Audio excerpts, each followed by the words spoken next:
The future of work has never been more unpredictable. Many jobs available now won't exist in 2030, while others that don't yet exist will be created. So is our education system equipping the next generation with the right skills for the future? The Yidan Prize Foundation commissioned the Economist Intelligence Unit to look for an answer. The Worldwide Educating for the Future Index, WEFFI, is the first comprehensive global index to evaluate inputs to education systems, rather than outputs like test scores. This year, WEFFI expanded to 50 economies, covering 6 billion people and 93% of the GDP. The results showed Finland in first place, followed by Switzerland in second, and New Zealand in third. But topping the chart doesn't guarantee jobs. The conclusion was that learning is a continuous, lifelong process, and students need to learn to adapt to changing realities. Meanwhile, surprisingly higher-income economies had not put in place effective frameworks and strategies for forward-looking education. However, by thinking outside the box, some low-income economies are punching above their weight. Chile, for example, finished 13th overall, beating the US, which ranked 18th, and Colombia scored highly in future skills strategy, faring better than Spain. Neglecting soft skills may also be doing our youth a disservice, failing to prepare them to be tolerant and global citizens. The key to educating for the future may be systems using problem-based learning with solid frameworks to assess this strategy. So, is your country ready for educating for the future? Check out WEFFI.org to find out more. Trisha, over to you to tell us what it all says.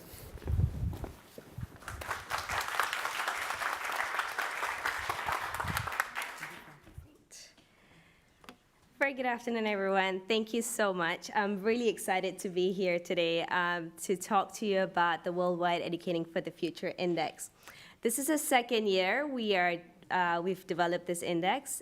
The Yidan Prize Foundation commissioned this for the first time in 2017, and the 2018 version is bigger, as you've seen from a sneak peek of it.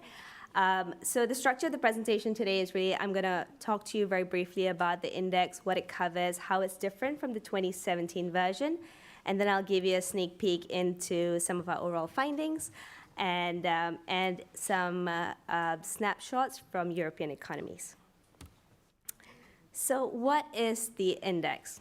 The Worldwide Educating for the Future Index measures the commitment of governments to develop and promote education that equips youth aged 15 to 24 with skills for the socioeconomic demands of tomorrow. This index is different from a lot of other rankings out there in two primary ways. Firstly, it's very focused on future skills, so we don't look at the traditional sort of English, math, science competencies. We're very focused on future skills, or 21st century skills. The second is that it looks at inputs as opposed to outputs, so we don't test students. It's not an outcomes-based assessment. We're looking at the different ingredients within an education system that can make an education system successful in equipping youth with skills for the future. What does the index measure? The index consists of 3 pillars. Both the 2017 and the 2018 versions have the same structure. So as we were thinking about education systems, we thought about 3 primary actors: the government, so that's the policy environment and what the government can do. We thought about teachers and schools, and that's the teaching environment, so the type of learning that happens in classrooms. And then learning also goes beyond classrooms, and this is where we looked at the socioeconomic environment, looking at how civil society can impact education.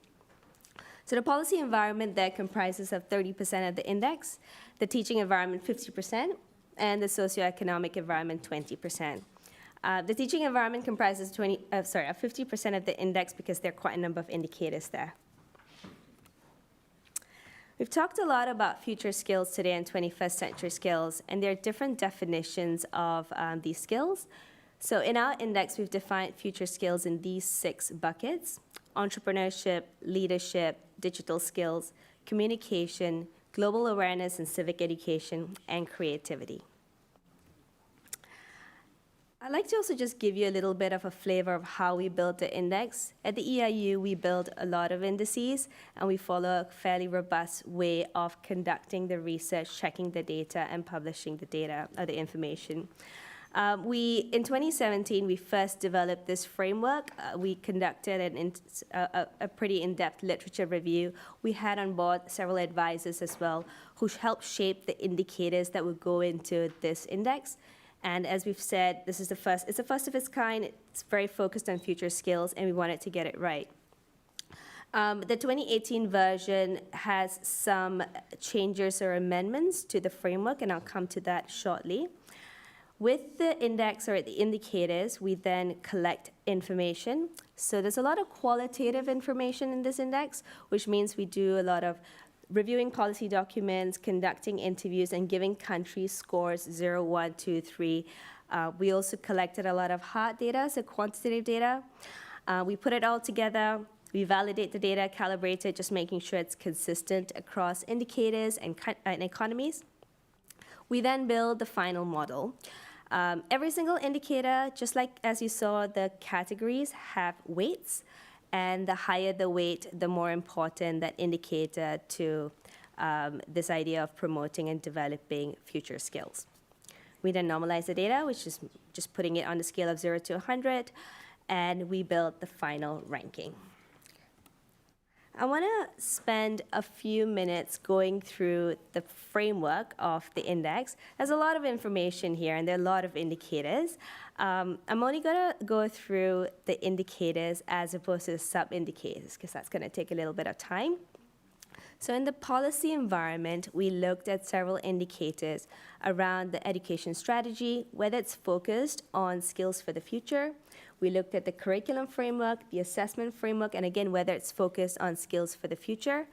And under these curriculum and assessment frameworks, for example, we've got several sub-indicators around whether students, for example, are asked to learn more than one language, for example, whether these strategies and frameworks go through frequent reviews by the government.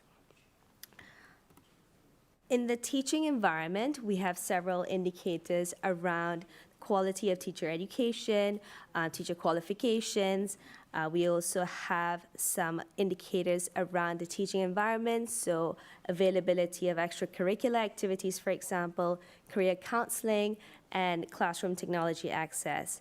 So thinking again about all those future skills that we're trying to assess, we try to think about different factors within the classroom as well as with regards to teachers and what type of indicators might indicate that education systems are doing well. Finally, we looked at the socioeconomic environment, and this is the broader, as I said, civil society, socioeconomic environment that students or youth sort of get learning outside of classrooms. So we have factors around gender equality, corruption, civic freedom, diversity, and tolerance. And these are not youth-specific indicators. These are more general sort of the communities that we live in and the type of learning that can happen. So that's a flavor of the index framework. I'd like to very briefly again talk about how the 2017 version of the index and the 2018 version of the index differs. There are some important differences, so rankings from the 2017 and 2018 version are not directly comparable, but you can definitely see some interesting trends. The 2017 version covered 35 economies, which then covered 88% of global GDP and 77% of global population. In 2018, we covered 50 economies, got up to over 93% of global GDP and almost 90% of global population. So it's truly becoming a global index. In terms of the framework, we did expand the framework. So we've expanded the number of indicators that we covered in the 2017 version. The methodology remained quite similar. So our EIU country analysts scored each country based on reviewing policy documents, collecting third-party data, and conducting interviews. We conducted interviews with over 100 education experts for this version of the index, the 2018 version. In the previous version, we spoke with at least 70 experts. So it's really becoming a larger piece of work. So what are the results? The little video gave you a sneak peek of the results. You will see the map on your left. That's an overview of the findings. The white spots are economies that we did not cover.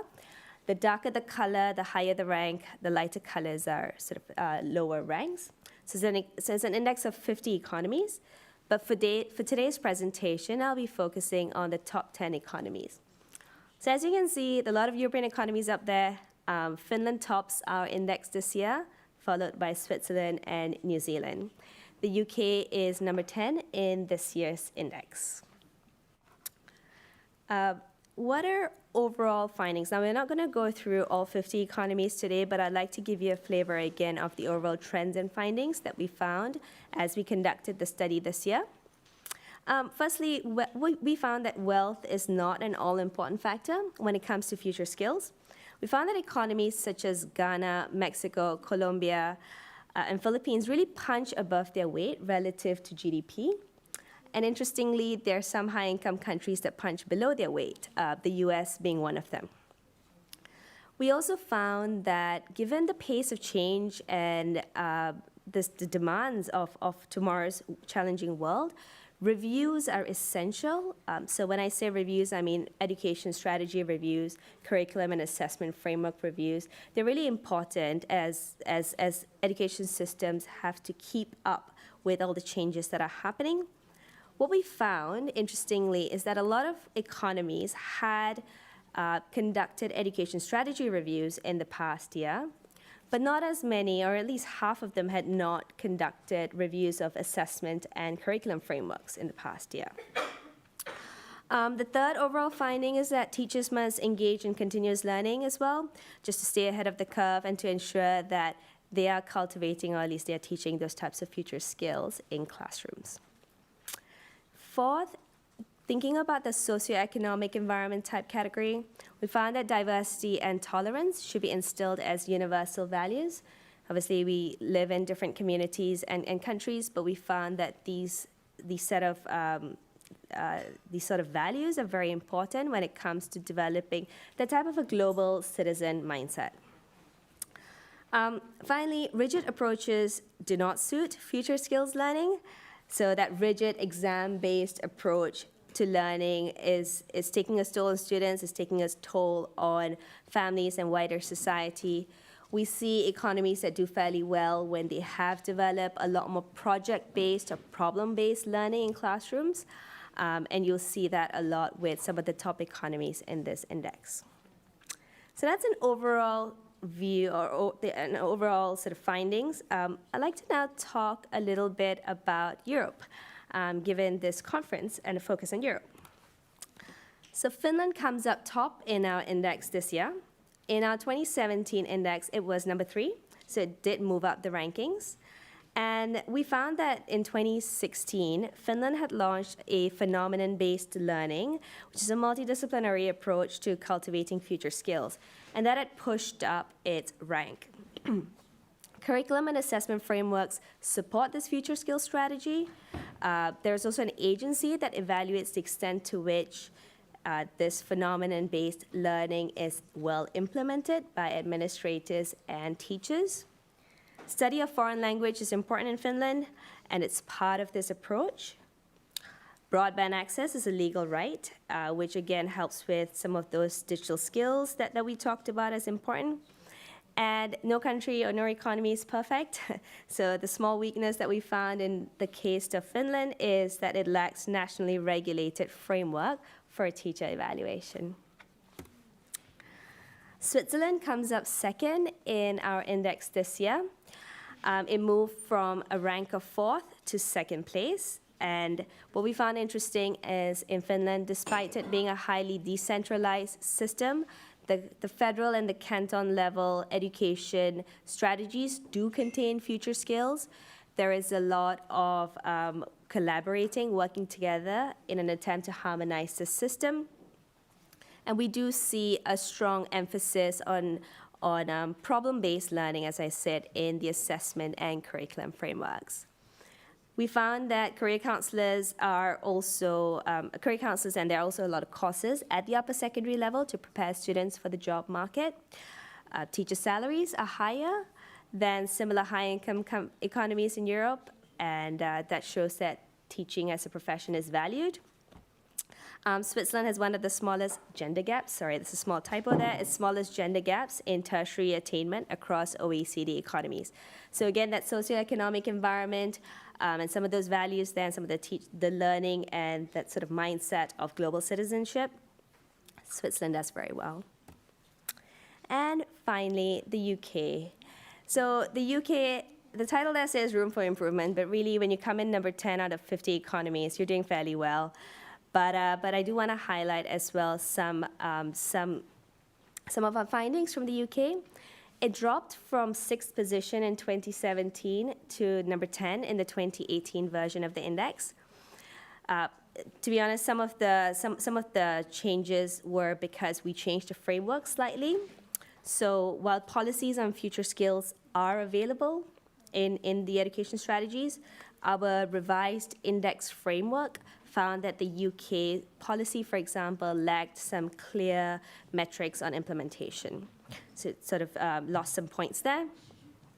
The future skills strategy is also not as comprehensive, and when I say that, we've got a list of skills that we're evaluating, and we found that, that some of that was missing in UK's strategy.